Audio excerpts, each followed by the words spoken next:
જે વ્યક્તિએ આકાશમાં ઉડતા રોકેટ બનાવ્યા, જે વ્યક્તિ વૈજ્ઞાનિક છે, પરંતુ એ વ્યક્તિ એક એવા સંત જોડે સંવાદ કરે છે કે જે સંત જોડે કોઈ ડિગ્રી જ નથી, પરંતુ એ સંત જોડે માનવતા, વિનમ્રતા અને સેવાનું એવું જ્ઞાન હતું કે વૈજ્ઞાનિક પણ કલમ ઉઠાવી અને પુસ્તક લખી નાખ્યું. અને એ પુસ્તકનું નામ છે પરાત્પર, જેમાં એક વૈજ્ઞાનિક એટલે ડૉક્ટર એપીજે અબ્દુલ કલામ અને એક સંત એટલે બીએપીએસ સંસ્થાના 5મા આધ્યાત્મિક ગુરુ પ્રમુખ સ્વામી મહારાજ.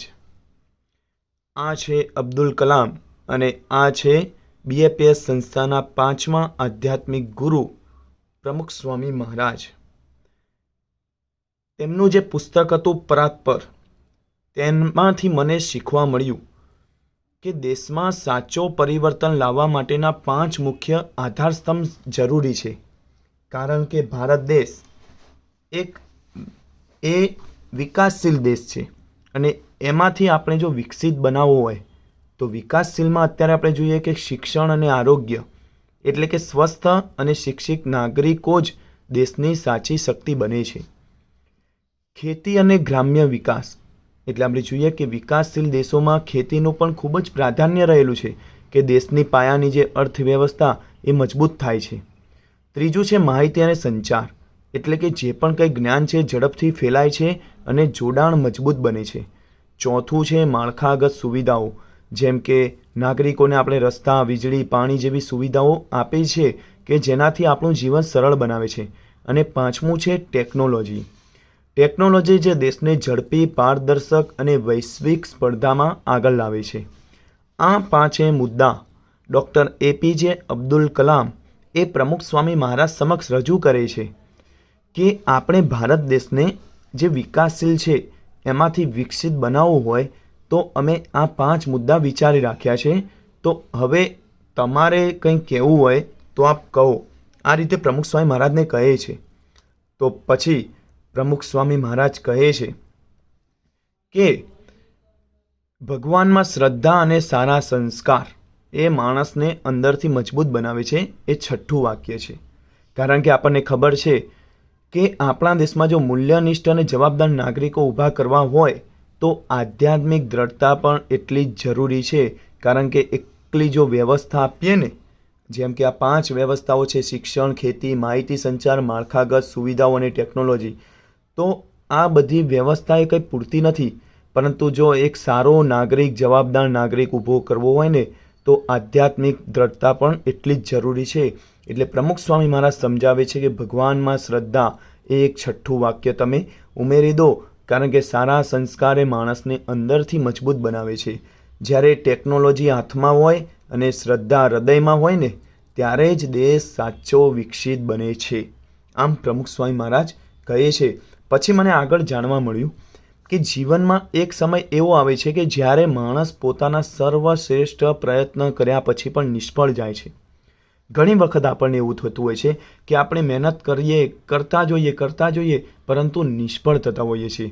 એને એવી એક ક્ષણ આવે છે કે જ્યારે માણસ ખૂબ જ દુઃખી થઈ જાય છે અને આત્મવિશ્વાસ, જે અંદરનો આત્મવિશ્વાસ હોય છે ને કે નાસીપાસ થઈ જાય છે અને એ આત્મવિશ્વાસ ખોઈ બેસે છે અને બધું જ છોડી દેવાની વિચારણા કરવા લાગે છે. અને આવો જ એક અનુભવ એક મહાન વ્યક્તિ એટલે ડૉક્ટર એપીજે અબ્દુલ કલામને થાય છે.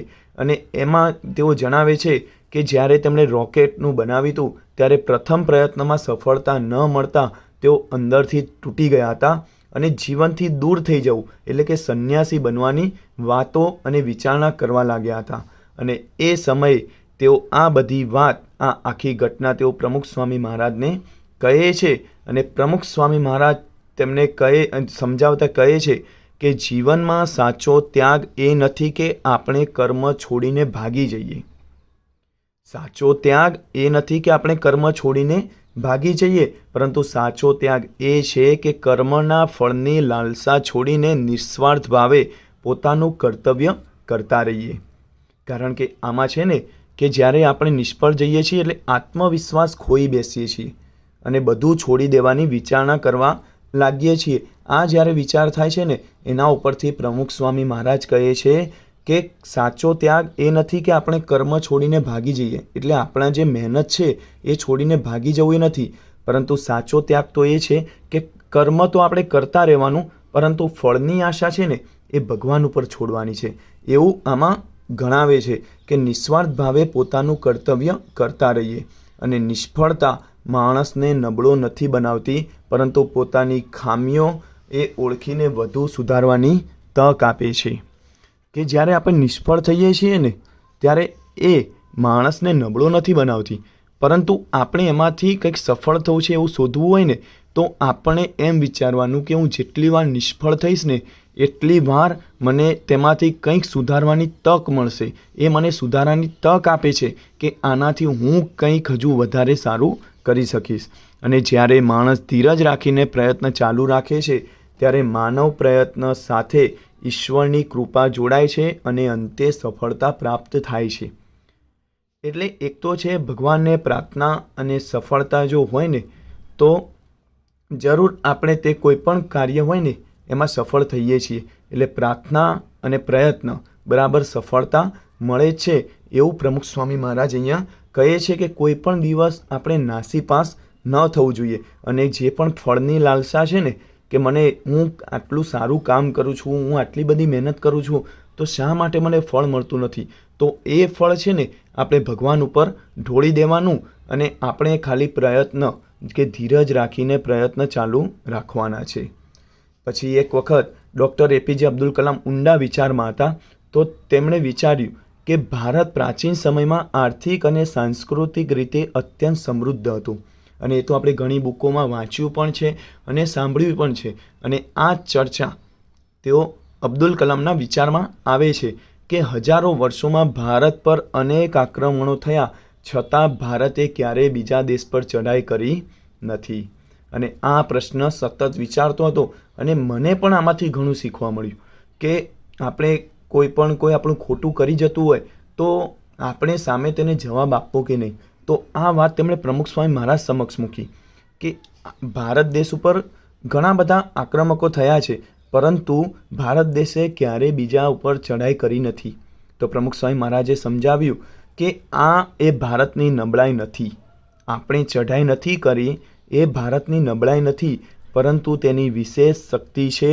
ભારતની પરંપરા જીવનને નાશ કરવાની નહીં, પરંતુ જીવનને સાચવવાની છે. અહીં ક્યારેય બીજાને નુકસાન પહોંચાડીને આગળ વધવાની વિચારધારા રહી નથી.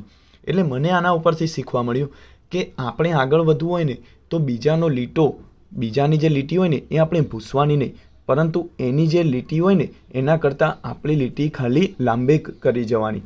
એટલે કે આપણે એમાંથી શીખતા રહેવાનું અને આપણે જાતે પરિવર્તન લાવવાનું, પરંતુ બીજાને પગ પછાડીને આપણે નીચે નાખવા અને આપણે ઉપર જવું એવું આપણે વિચારવાનું નથી. અને પછી પ્રમુખ સ્વામી મહારાજ કહે છે કે ભારતની સાચી તાકાત શરીર કે સંપત્તિમાં નથી, પરંતુ માણસના હૃદય, ચેતના અને મૂલ્યોમાં છે. જે સંસ્કૃતિ માનવીના આંતરિક વિકાસને મહત્ત્વ આપે છે. તે બહારથી શાંત લાગે છે, પરંતુ અંદરથી અત્યંત મજબૂત હોય છે. અને ખરેખર મને આ જે હું આટલું વાંચ્યું તેના ઉપરથી મને ઘણું શીખવા મળ્યું છે. અને આ રીતે હું હજી આગળ પણ વાંચીશ અને એમાંથી હું ઘણું શીખીશ અને એ પણ હું આપની સમક્ષ રજૂ કરીશ. તો અત્યારે આ ચેનલને તમે લાઈક કરો, શેર કરો અને સબસ્ક્રાઈબ કરો.